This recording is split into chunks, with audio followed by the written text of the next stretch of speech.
대구에서 지난 5월 말 메르스 첫 관리 대상이 생긴 지 48일 만에 관리 대상자가 없어졌습니다. 메르스가 종식 단계에 접어든 것으로 보입니다. 고층 아파트로 둘러싸인 대구 도심에 백로 1000여 마리가 서식하고 있어 장관을 이루고 있습니다. 올해 처음 열리는 2015 대구 포크 페스티벌이 내일 개막됩니다. 기대와 설렘 속에 페스티벌을 준비하는 가수들의 리허설 무대를 소개합니다. 상주 할머니들의 농약 사이다 음독 사건이 아직 단서를 찾지 못해 자칫 미궁에 빠지는 것 아니냐는 우려가 나오고 있습니다. 네, 여러분 안녕하십니까? 대구 경북 소식 전해드립니다. 얼마 전까지 뉴스 머릿 기사를 장식했던 메르스. 저희들도 뉴스를 전하면서 마음이 편치 않았는데 오늘은 반가운 소식을 전합니다. 대구의 메르스 관리 대상자가 오늘자로 한 명도 없게 됐습니다. 대구에서는 확진 환자 1명에서 더 이상 확산 없이 사실상 메르스 사태가 일단락된 셈인데요. 하지만 적지 않은 시사점을 남겼습니다. 금교신 기자가 취재했습니다. 지난 5월 30일 대구에서 30대 여성 2명이 처음으로 메르스 의심 증세로 격리됐을 때만 해도 위기감은 그리 크지 않았습니다. 그러나 6월 16일 남구청 공무원 김모 씨가 확진 환자로 판명된 뒤 상황은 급변했습니다. 정부는 김 씨의 서울 삼성병원 방문 사실을 놓쳤고 김 씨 누나가 확진 판정이 났는데도 방역 시스템은 작동하지 않았습니다. 질병관리본부에서는 그 누나인 사람의 밀접 접촉 대상자들에 대해서 파악하게 되고 이것을 지방으로 통보하게 돼 있습니다. 통보를 못 받았습니다. 이런 혼란은 정부 발표에 불신을 가중시켜 지역 SNS와 인터넷에는 출처를 알 수 없는 괴담들이 본물을 이뤘고 대구시는 확진자가 다녔던 모든 곳을 공개해 논란을 낳기도 했습니다. 관리 대상자가 연인원 800명이 넘어서고 호흡기 질환이 갖는 엄청난 전파력에 지역의 공공의료 체계가 턱없이 부족하다는 점도 절감해야 했습니다. 인프라 확충이 제대로 돼야 되고 인프라에는 시설에서부터 감염 전문 인력, 거기에 대한 행정적인 지원, 보험 수가 체제에서의 보상 이런 것들이 필요할 것 같고요. 이와는 반대로 직격탄을 맞은 남구 상권을 살리기 위해 시민들이 자발적으로 나서는 등 지역민의 저력도 볼 수 있었습니다.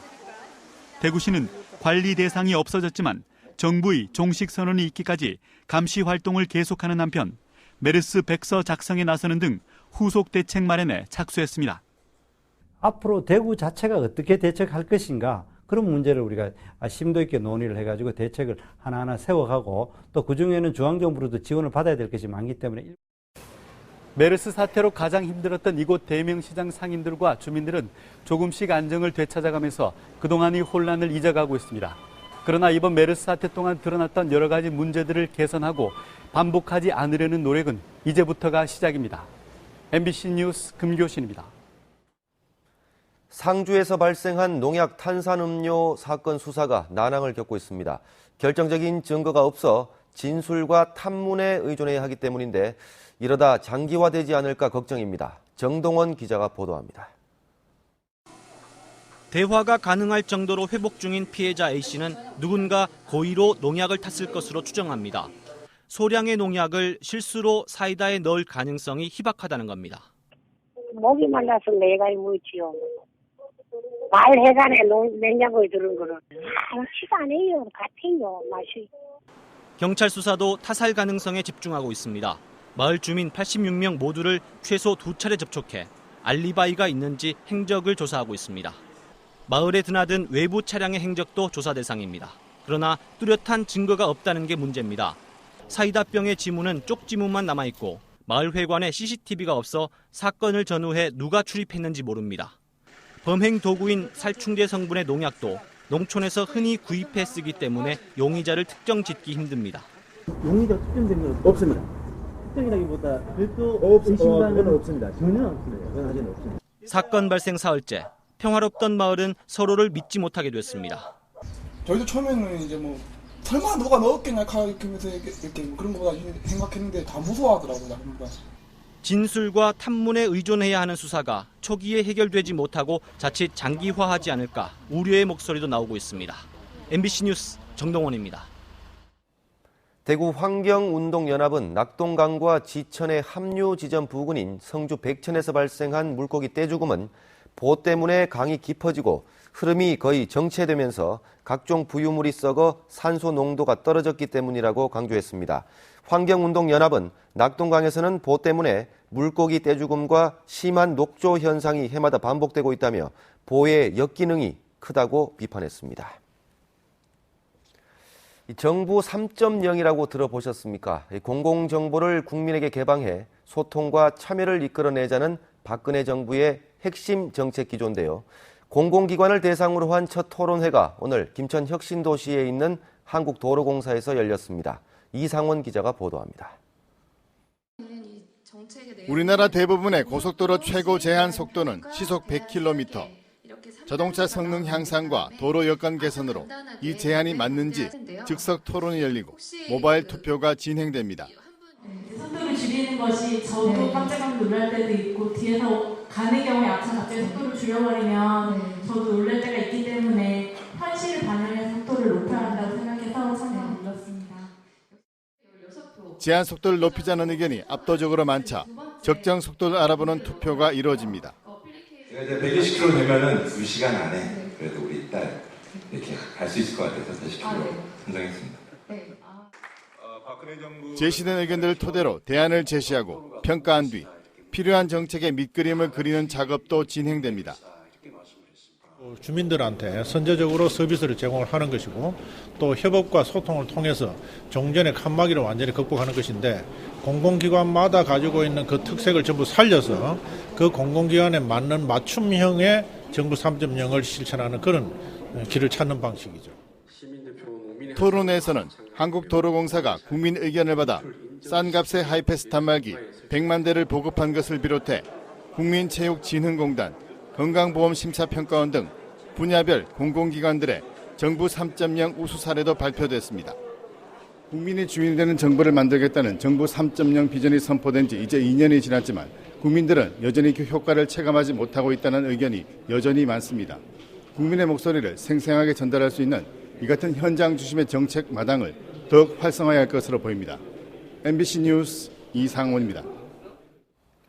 올해 처음 열리는 2015 대구 포크 페스티벌이 드디어 내일 열립니다.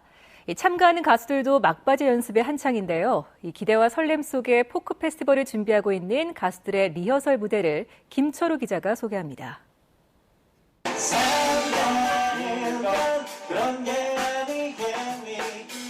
어젯밤 10시 서울 당산동에 있는 음악 스튜디오. 실제 공연 못지않은 연습이 한창입니다. 반주팀들의 연주와 함께 가수들이 차례로 노래를 시작합니다.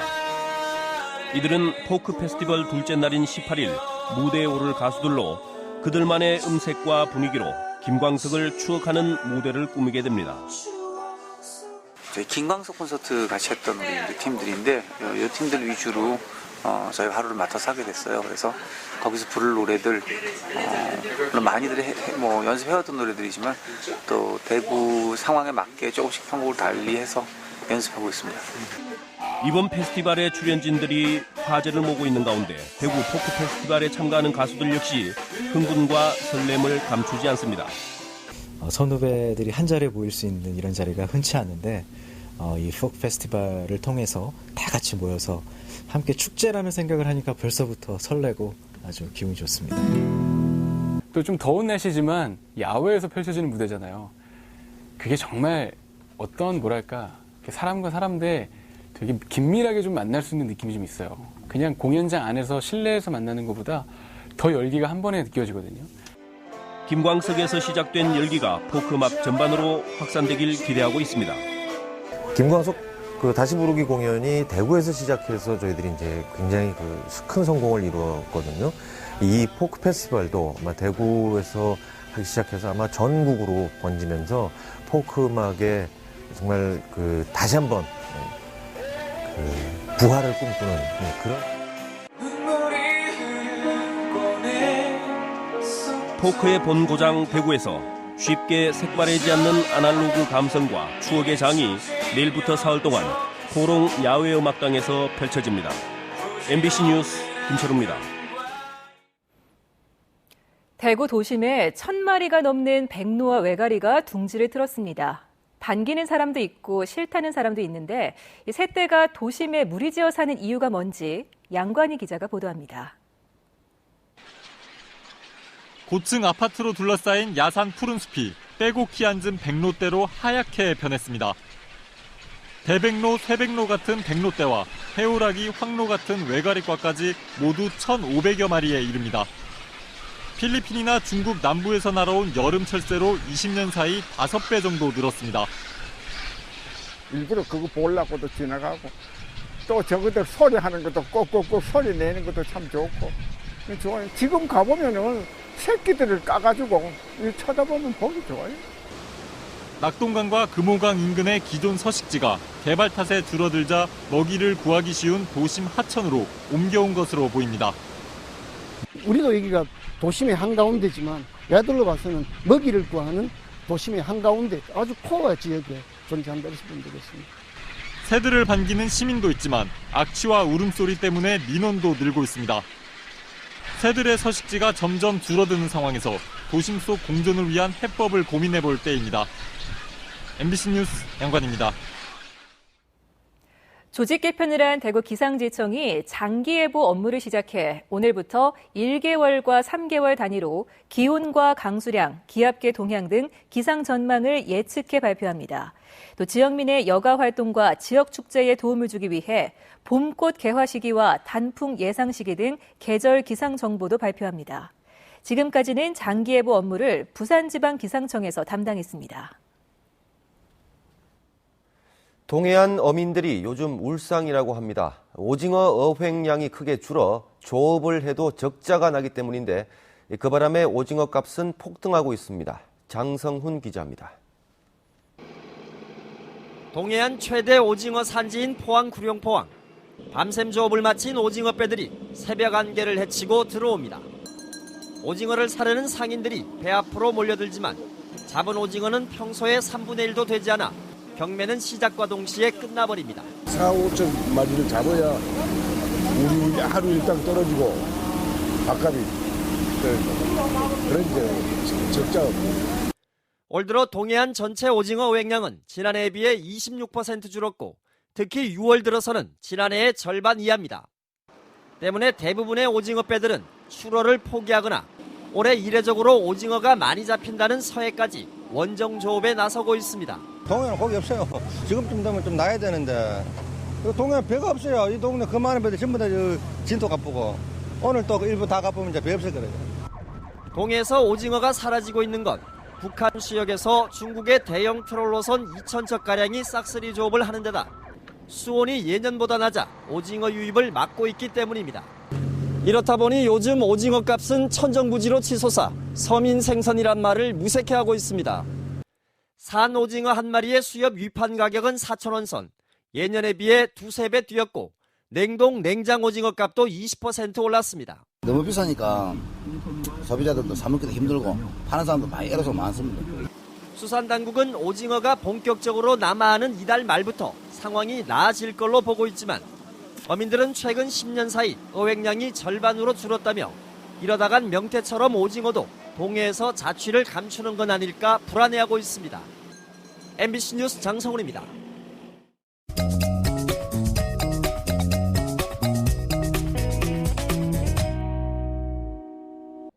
동네 한 바퀴 오늘은 인터뷰고 호텔에 나와 있는데요. 이곳에선 오늘 많은 지역의 여성 경제인들이 참여한 가운데 2015 대구 경북 여성 경제인 대회가 열렸습니다. 1년에 한 번씩 모이는 큰 잔치입니다. 대구, 경북에 소재해 있는 여성 기업들이 한자리에 모여서 각 기업의 역량을 자랑하는, 나누는 그런 시간입니다. 오늘 대회에서 참석자들은 시민 행복을 위한 여성 경제인 실천 선언문을 채택했으며 모범적인 기업 경영으로 여성의 권익 보호에 기여한 여성 기업인 13명에게 표창장도 수여됐습니다. 미래창조과학부가 주최하는 제32회 한국정보올림피아드가 오늘 경일대에서 개막돼 지역대회를 거친 전국 초중고등학생 370여 명이 참가해 컴퓨터 프로그래밍 능력을 겨뤘습니다. 내일까지 계속될 이번 정보 올림피아드는 수학적 지식과 논리적 사고력이 필요한 알고리즘과 프로그램 작성 능력을 평가하는데 우수 입상자는 국제정보 올림피아드 참가 후보 자격이 주어집니다. 달성군 보건소에서는 오늘 평생 금연 선언식이 열렸습니다. 오늘 행사에는 올해 상반기 6개월간 금연에 성공한 550여 명 가운데 50여 명이 참가해 앞으로 평생 담배를 피지 않겠다는 평생 금연 선언서를 작성하고 낭독하며 금연의 의지를 다시 한번 다졌습니다. 칠곡군이 군청 로비와 홍보관에서 이재순 작가 종이 전시회를 열고 있습니다. 이달 말까지 계속될 이번 종이 전시회에는 미래의 길, 인생길, 물길이란 세 가지 길을 주제로 다양한 작품이 전시되고 있으며 관람객들은 직접 종이 접기 체험도 할 수 있습니다. 동네 한바퀴 이시정이었습니다. 안동 영호초등학교와 대한적십자사 경북지사는 매달 27명의 학생과 교직원, 학부모가 일정액을 기부하는 희망나눔 천사들의 학교 협약식을 가졌습니다. 희망나눔 천사들의 학교는 전국 5만여 명의 후원자들이 어려운 이웃을 돕기 위해 매달 적십자사에 일정액을 기부하는 것으로 오늘 영호초등학교는 제56호 희망학교가 됐습니다. 대구 경북지방중소기업청에 따르면 대구 경북 지역에서 창업 휴학제를 도입한 대학은 지난 2012년 한 곳에서 올해는 25곳으로 늘었고 이 제도를 이용한 대학생도 2012년 1명에서 올 상반기까지 누적 인원이 30명으로 늘었습니다. 창업 강좌도 2012년 138개에서 올해는 283개로 105% 늘었고 수강 인원도 올해 15,508명으로 2012년 6,252명보다 148% 증가했습니다. 대구시가 하반기 정기 인사를 단행했습니다. 정명섭 대구시 건설교통국장이 이번에 신설된 재난안전실장으로 이재경 서구 부구청장이 의회 사무처장으로 각각 2급으로 승진 발령됐습니다. 녹색환경국장 신경섭, 시민행복교육국장 최삼용, 문화체육관광국장 정풍영, 도시철도 건설본부장 김종도, 서구 부구청장 진용환, 수성구 부구청장 김대권 등 3급 국장급 12명이 자리를 옮겼고 5명이 3급으로 승진했습니다. 17일자 경찰청 총경급 인사로 대구에서는 남부경찰서장의 서상훈, 달성경찰서장의 이근영, 강부경찰서장의 양원근 총경이 발령되는 등 총경급 16명이 자리를 옮겼습니다. 경북에서는 경산경찰서장의 최현석, 칠곡경찰서장의 박봉수, 군위경찰서장의 장종근, 의성경찰서장의 구희천 총경이 발령되는 등 27명이 자리를 옮겼습니다. 경상북도는 오늘 청도 복숭아 시험장에서 복숭아 재배 농가 등이 참석한 가운데 자체 개발 육성한 수황과 금황 등 신품종 복숭아 현장 평가회를 열었습니다. 경상북도는 미래 종자 산업의 경쟁력을 높이고 차별화된 품종 육성을 위해 2011년에 신품종 육성 10개년 계획을 수립해 신품종 개발을 중점 추진하고 있습니다.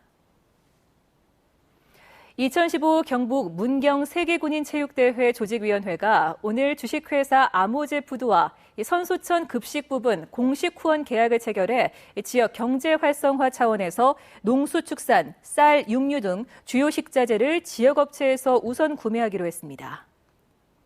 대구 경북 소식이었습니다.